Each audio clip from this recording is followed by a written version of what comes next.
You ask Tiger to solve. This deals with linear equations with one unknown. The final result is x equals 7. Let's solve it step by step.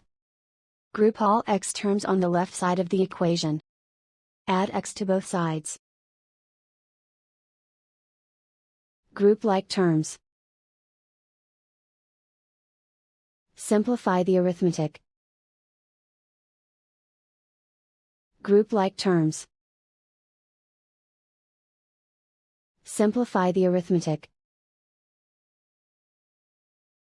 Group all constants on the right side of the equation. Subtract 10 from both sides. Simplify the arithmetic.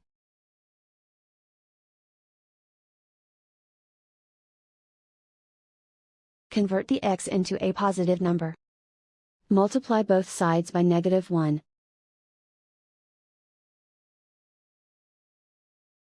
Remove the ones. Simplify the arithmetic. And so the final result is x equals 7.